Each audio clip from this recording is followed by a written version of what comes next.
The Indianapolis Propylaeum appreciates your attendance of today's event. Check out these upcoming events and visit our website to learn more. Thank you for your support.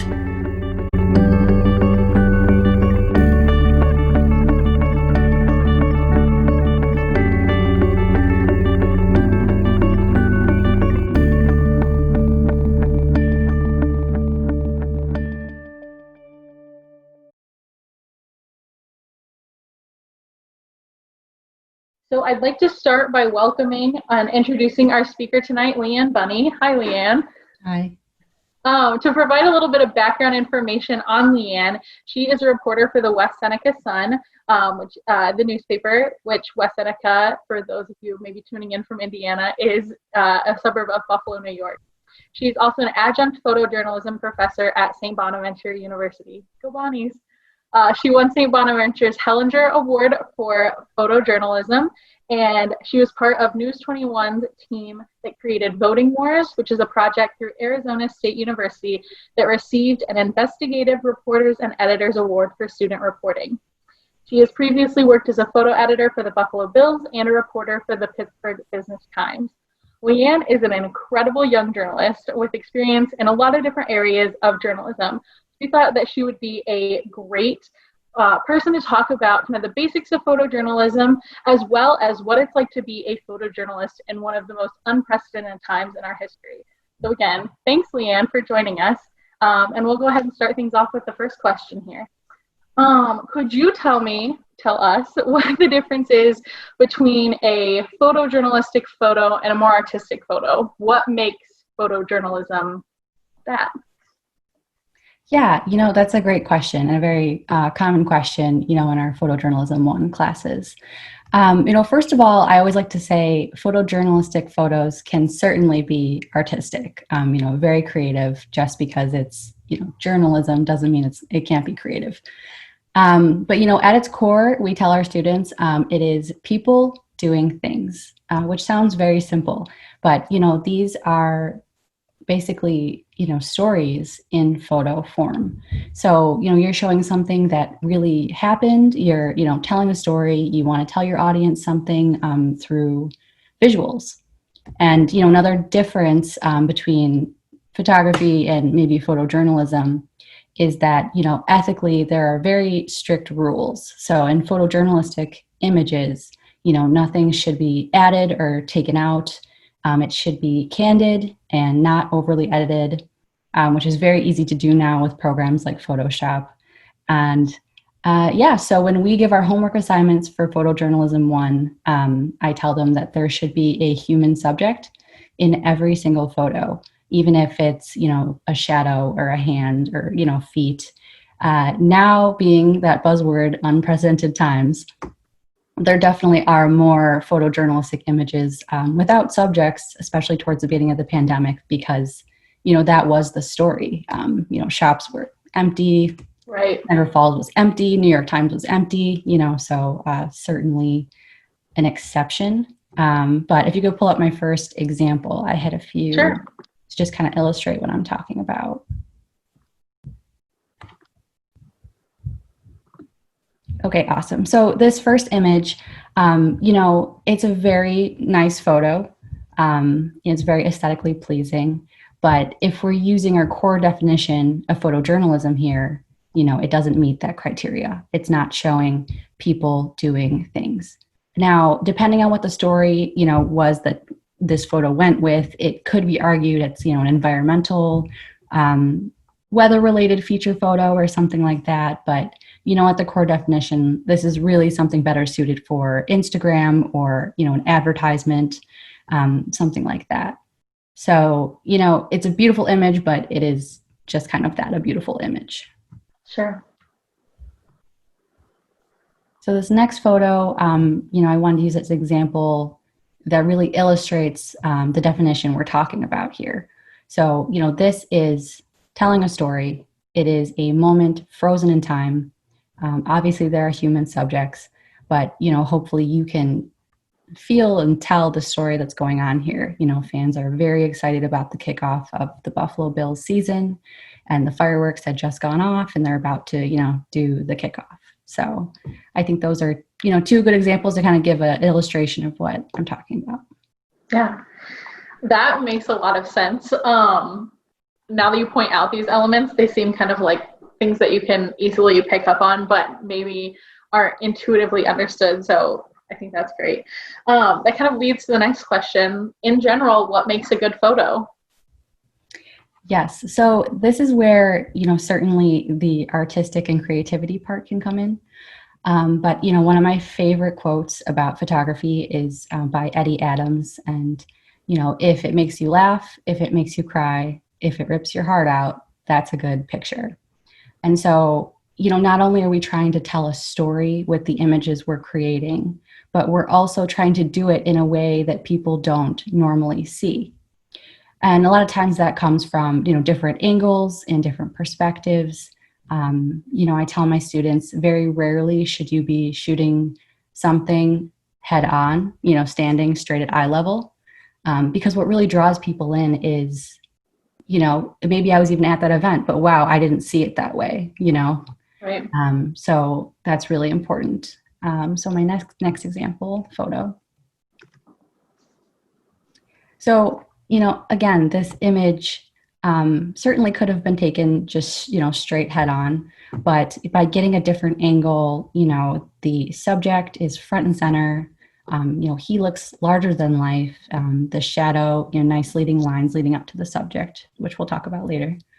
So just changing that angle slightly just makes it so much more of a dramatic and powerful image than if I was just kind of standing right next to him and, taking the photo. Absolutely. One more thing really quickly. Sure. One of the best photographers I know, Craig Melvin, who I teach at Bonaventure with, he always talks about access and how important access is. So for example, there could be 5 photographers at a concert and they could all be great photographers. But the person who has, backstage access is going to be the one that gets the best photo. So I think that that's important to keep in mind as well. Yeah, definitely. What's maybe some advice that you have for someone who's interested in how to take better photos? Yeah, I obviously am biased, but I think that it's very, very important, and it's a good skill to know how to take good photos, especially now in the digital and social media age.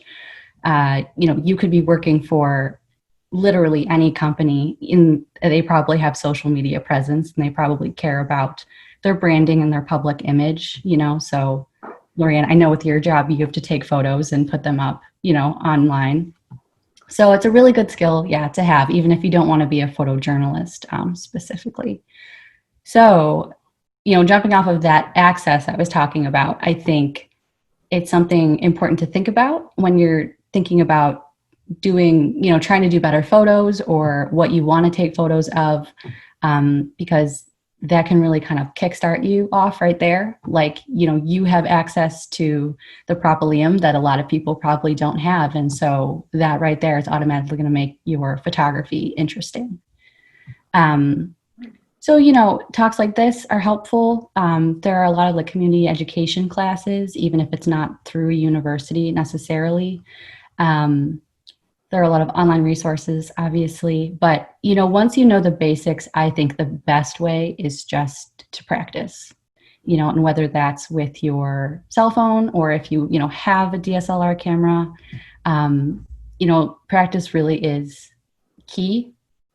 But I do, have a few basics that I thought I'd go over, and then people can always do a deeper dive online or something if they want to. Sure. So these are kind of basic elements of style. And I think a lot of people identify them self-consciously. It's just not something that you consciously think about. So a lot of people, if you look at a photo, you can tell whether or not you like it, but you can't always tell exactly why. Yeah. Yes. So these may, kind of maybe help answer a few of those questions. So this first image, not a photojournalistic photo, but just to illustrate, leading lines, the use of leading lines. And so this is where, perspective comes in. And so you can see kind of how the railings and even the top of this bridge, all the lines kind of are pointing towards one central point. And your eye knows exactly where to go. And it, creates a lot of depth and dimension in the photo. So, if there was a human subject at the end of that tunnel, or something like that, it really helps tell your eye exactly where to look without being overwhelming. Sure. And another, basic is use of negative space. Sometimes people get, nervous about using negative space, especially maybe if they're new to photography. But under the right circumstances, it really can add a lot of, a lot of drama or a lot of focus in your image. It's kind of that whole concept of sometimes, like less is more. Simple can be good and it can be beautiful. So like this image, for example, you could have taken it a different way and tried to get, very close up with the family, and these birds, but the silhouette image and the fact that the sky is so much of the frame, I think also makes it really aesthetically pleasing. And it also follows the rule of thirds, which is another basic element of style. People oftentimes, especially at the beginning, are very focused on getting things centered. They want things to be perfectly symmetrical. But, to our eye, like aesthetically, as long as you're following that rule of thirds, you're splitting your screen into thirds. And if there's like a subject or an image in one of those bars, again, that's kind of like a basic rule to help you get started when you're first starting to take photos. And then, once you know the rules, you can try and break them and experiment. Awesome. Yeah, the idea of minimalism never occurred to me in taking photos, but it makes sense. Marie Kondo, your photo, right? Yeah. And then the last one I'm going to touch on briefly, even though there are more, is, framing. And again, sometimes people maybe think of, like a tangible actual frame, but when you're thinking creatively and you're trying out different angles and things like that, you can find really natural ways to frame images without having to manipulate or change anything. So like this image, for example, again, not photojournalism, just an image. Mm-hmm. But, I didn't have to move that fence. I just had to move myself and change my perspective a little bit. And, people walking by there maybe wouldn't stop and look at it that way. So it makes it a little bit more interesting. Yeah, absolutely. That all makes sense. Now my Instagram's going to be way better. It does apply to Instagram too. All right. So the next question, kind of jumping a little bit away from the basics of photography in general, is with the rise of social media and then quarantine layered on top of that, more and more people are getting their news from social media. And oftentimes, all they're seeing is a picture attached with a headline. And if they don't click on that link, that's the thing that's grabbing their attention. And oftentimes when you're just scrolling, those are the things you're seeing. You're seeing the pictures and you're seeing the headlines, and that's about it. So how do you think this tornado of quarantine and social media has impacted the importance or the role of photojournalism in society? Yes, this is quite a loaded question, as most involving social media probably are. And like other answers, there are certainly positives and there are negatives. But, from my perspective, in my experience, social media is very immediate and it's such a saturated market. And so there's a lot of information out there, and, that can be overwhelming, and it can be easier to consume inaccurate or misleading information. Like you said, even just looking at an image and not clicking on it, and also because of that, a lot of people think that they're professional journalists or photojournalists right now, because there are so many platforms like blogs and YouTube and Twitter, and this can be a pro as well. For example, the video of the elderly man being pushed by a police officer in Buffalo that recently went viral, that was shot by a reporter on his cell phone, but it could have easily been a citizen, So it can be a good thing, but people do have to be very, very careful about the source of their news. And even when choosing your news source, social media allows us to pick and choose what we click on, what we don't click on, or even what websites we go to. And platforms like Facebook, I can unfollow, anyone that I don't agree with politically or socially, and I can follow certain news stations. And so this can lead to opinions becoming more and more extreme because everything that I'm letting myself see is something that I already agree with. Yep. So again, Facebook is a really big culprit of that. So it's just good to be cautious. Yeah, absolutely. Couldn't agree more. You must be on my Facebook feed now. Yeah, so you mentioned Buffalo. You are from Buffalo, and you currently are working there as a reporter. So can you give us any insight as to what's going on there with the Black Lives Matter movement?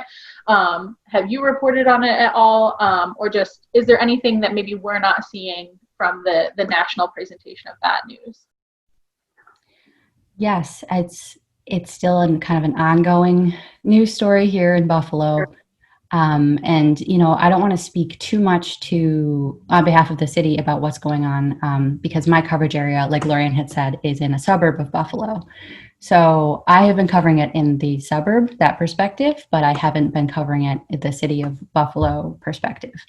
But what I would encourage people to do, if you saw the viral video and you were interested in what's going on in Buffalo, I would really encourage you to look at some local news stations here in Buffalo, because when things go viral and there's national coverage of something that's local for me, national news outlets don't have the resources or the time and energy and reporters to be on the ground reporting on like a daily basis. And so oftentimes, there is that big national news story about Buffalo, and then that's maybe all you see.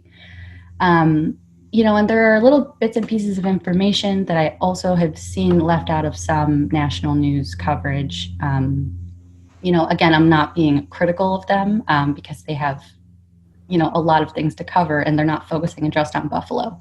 Sure. But I did want to mention that I saw it absent in a few places. After the two police officers who were part of the emergency response team were suspended without pay and charged, it was reported that the 57 members of that response team quit, which is true, but they quit after the police union said that the administration wouldn't back the officers and the union wouldn't cover costs of legal defenses for those members. So, I've heard it compared to, I don't know if this is, what I would say, but I've heard people say it's like, if a doctor was going to go into surgery and was told that, legally he would have no backup and no support if something went wrong. So I think it's important to keep the greater context in mind. Sure. Again, I don't think anyone's doing things on purpose, but it's easy to misconstrue information if you don't have the whole story. And that doesn't take away from what was reported and what did happen. Yeah, absolutely. I think it's good to know. Yeah. I did see one question come in that kind of speaks to this. So could you possibly speak a little bit about photojournalism ethics, specifically since we are living in such divisive times? Yes, it is so important. And it also can be very difficult. And, I think with a lot of things in social media right now, it's really easy to point fingers or to accuse people of being biased or, having some kind of ulterior motive.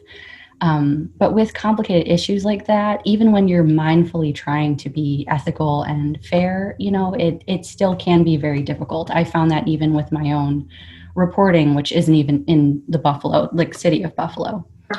But I do have an example during the COVID-19 pandemic that kind of exemplifies that question, I think.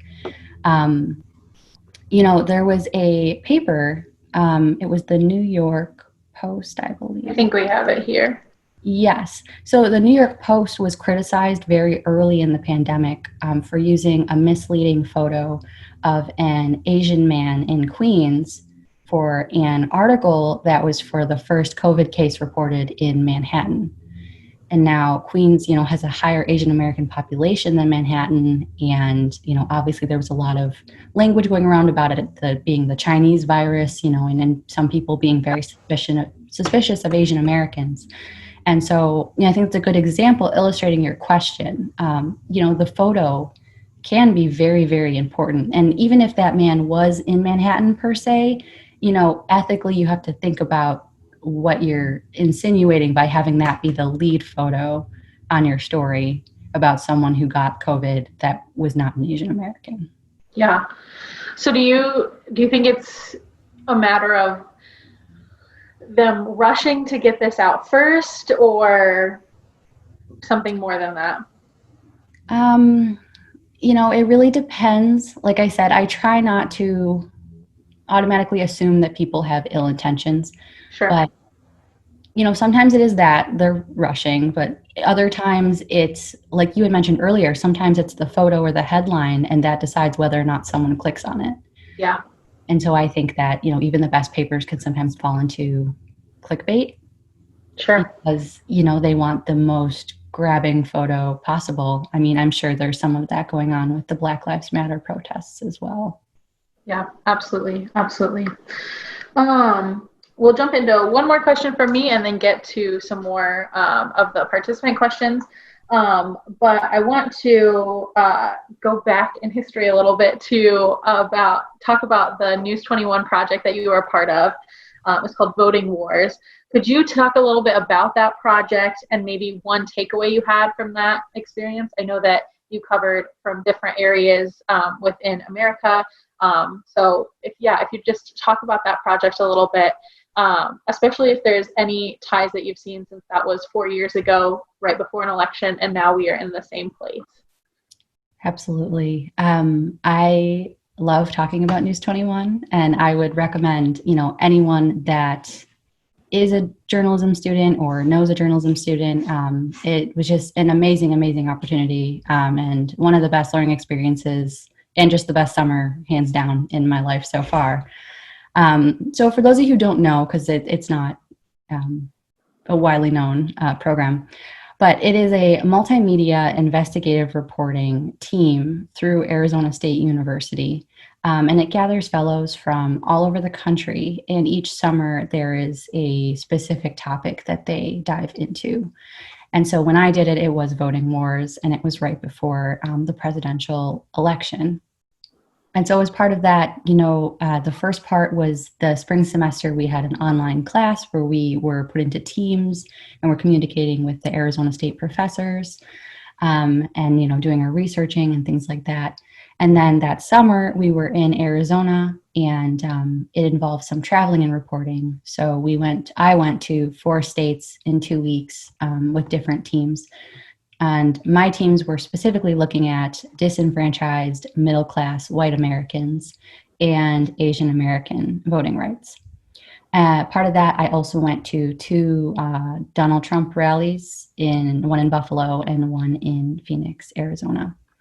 So throughout that process, we were totally responsible for setting up our own, interviews and reporting and photos and audio. So I was in charge of doing the photography for my teams. And, it was just amazing. We were specifically going to places where,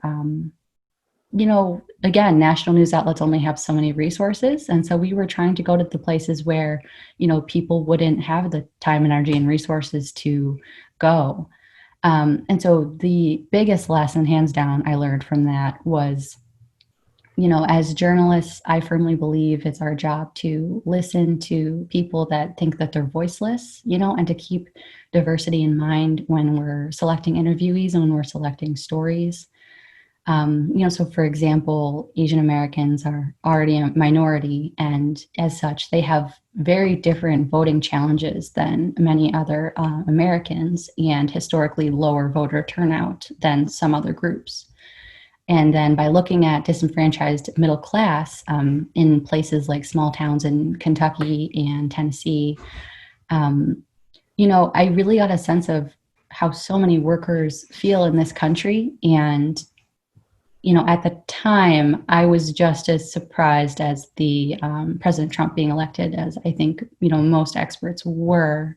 Not that I'm an expert, but I was also surprised. But looking back at it and that reporting that summer, in hindsight, I kind of feel like I should have seen it coming because they were very disenfranchised and they were, ready to take action. And, they were feeling like they weren't being heard by the current administration at the time and the Democratic Party. So, yeah, that's definitely like a huge, huge lesson that I took from that and something that I always try my best to be mindful of now. Yeah, absolutely. Yeah, from stories that you had shared with me, that sounded like an amazing project, and I love hearing you talk about it. And also, we'll just give a little plug. Voting is really important. I think that you probably saw that through that summer. And so it's really important. Everyone should get out and vote, especially women. This is the 100th anniversary of women getting the right to vote. Of the passing of the 19th Amendment. So that's some women. So I know that you said that Asian American voting is often down, and they have a lot different they've had a different fight than say white women. So that's a really interesting story, and for a completely different time. I would say if anyone watching is interested in that topic, Dr. Anita Morgan will be speaking a little bit about Indiana specifically in our next program. So definitely pay attention to that. We're going to go ahead and jump over to some audience questions. So going back a little bit, you spoke about the concept of thirds. Does that apply just horizontally, or can it also apply vertically, or vice versa? Yes, I guess I should have been more clear when I was doing this with my hands. I have never seen the rule of thirds. When I see the rule of thirds, it's both ways. So it's like a grid. Okay. So it's like split this way and then split this way in thirds. And where those points touch, that is what I'm talking about. Does that make sense? That makes sense to me. So almost like a grid. Yes. Okay, great. Another question. Is there a rule of thumb for deciding when to shoot in black and white versus color? It's a very good question. This is extremely, extremely, extremely subjective. Actually, Craig Melvin, who I teach with, he and I oftentimes disagree on students that turn in black and white images. So I would definitely not tell you one way or another, but I think it's really important to think about, why you're doing it, not just, I think it looks better in black and white than color. Oftentimes if there is something in the background that's really distracting, or like a color that's really distracting, black and white can kind of help tone that down. And, sometimes it is as simple as the vibe of the photo that you're going for. If it helps tell that story that you're trying to tell through your photo, sometimes black and white can be better. I tend to be more color than black and white. But like I said, Craig and I disagree, and Craig has much more experience than I do. So, sure. Another question here from Ross. How does photojournalism differ from street photography? I guess that would depend on the definition you're using of street photography.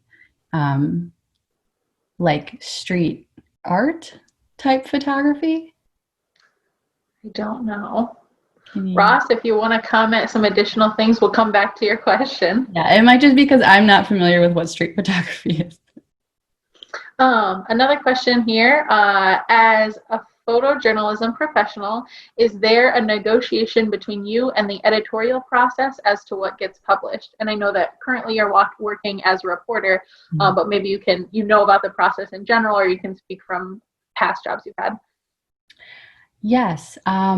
It's difficult, and it depends on whether you're, freelancing or you work for that company. So there's always freelancing agreements or like work agreements, so like, for example, when I was photo editor for the Bills, I would sometimes take photos as well, and I could do with them what I wanted, but they could also do with them what they wanted.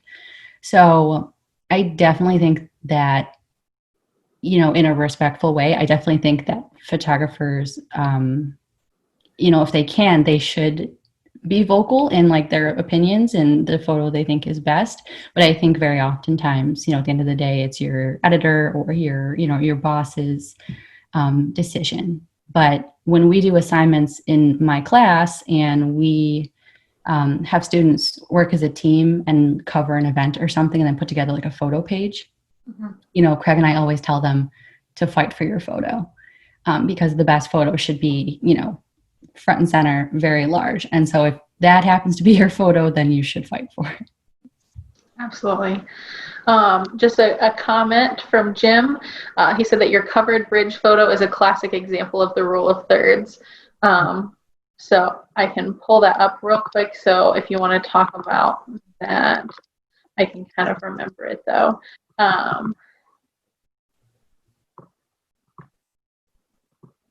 Yeah. Oh, there we go. Yeah, so you can talk about it, but I can even see it myself. I can see that grid there. Yeah, it's actually, I didn't even use this specifically for that example, but that's a really good catch because if you did the grid, it really seems like every four corners of that little square at the end where the tunnel ends would be where one of the points hit. Yeah. So you could draw lines on top of it. Great catch, Jim. Another question, how do photojournalists think about metadata? I'm sure that that's even more important now than it has ever been in the past. Yes. Speaking as when I was a photo editor for the Buffalo Bills, the metadata, and it's crucial in staying organized. And when you give photos to an editor, they want to be able to have the caption information, and they can't run around asking you or, anything like that. So yes, very, very, very important. And also as, when we grade assignments, every once in a while, we'll catch a student based on the metadata of their photo that it was not taken the week it was supposed to be taken. So that's important too. Yeah. That reminds me, when you worked for the Bills or with the Bills, I remember that you talking about how many photos were being taken and how many would come in just in one game. Could you give us an estimate of how many photos are taken by one photographer in a game? Oh man, yeah. When I did it, for 1 year it was just one photographer, but then for the other 2 years it was two photographers. So I was editing for both. So literally between every quarter, I would be literally running out onto the field on the sidelines, grabbing their camera cards and then running back and downloading them and then flipping through them. And this is where your gut comes in. When you're flying through, there were at least 500 photos a quarter. And the Buffalo Bills PR and marketing team only wanted 3 to 5 per quarter, 5 at the very most. And they wanted them as soon as possible because they were using them for live tweeting and social media, as the game was going on. So, if there was a touchdown, they wanted to be able to tweet the touchdown photo. So yeah, it was 3 to 5 photos, at least 500 per quarter. And then when it was two photographers, it was at least probably 800 per quarter. So it's literally just you don't have time to second guess yourself. You're just flying through them. And then if one sticks out to you, you stop and you flag it and you keep going. Wow, that's incredible. I take about 15 minutes just to pick my Instagram photos, so I can only imagine what that would be like working in that. Another question is, as a photojournalist, do you have to have permission of your subjects to publish the photo? And that's a great question, given kind of the ongoing issues that people have with privacy versus what's public, not just information, but, photography is a great example. Yes. And I think it depends on, again, who you're working for. But, in my experience, schools are always very tricky. I'm always very, very, very careful with schools because they have, photo releases now and things like that. So I can't even, go on school property without having the correct people knowing that I'm there. Sure. But, outside of that, it does get tricky because, if someone is at a public event on public property. I mean, if you go to like a rally, there could be neighbors on the sidelines just filming you or taking photos of you. So in those cases, if you're at a public event or on public property, they don't need permission. But at the same time, photos that have only a few subjects in them, we always tell our students, you should have caption information for that. If there's like one person front and center at a rally on the front page of a newspaper, hopefully it doesn't just have the caption of like a protester at, blah, blah, blah in Buffalo, New York. It has like the person's name. And so obviously if you're getting their name, then, you're kind of getting their permission because they're giving you their name. It can be uncomfortable, but it's definitely something we always push our students to do. Yeah, absolutely. Absolutely. Another question that we have is, what kind of camera do you use? I use a Nikon D5100.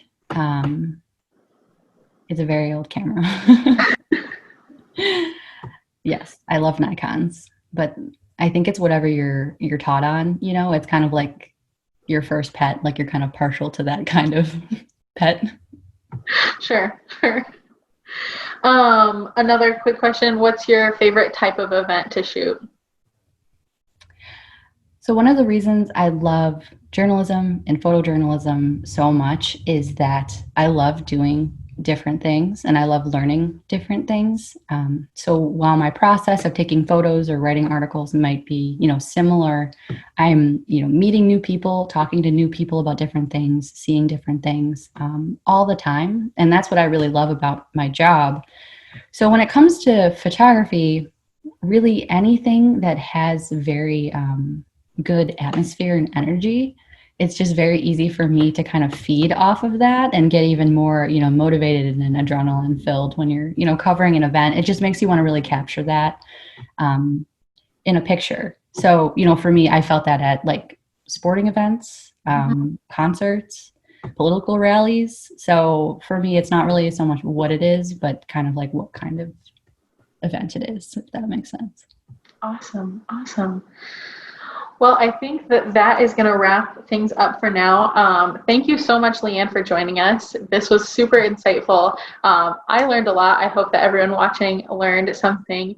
And again, thank you so much for your time. We'd also like to thank everyone that attended. This was our first time doing a webinar, and I think that we will definitely continue this.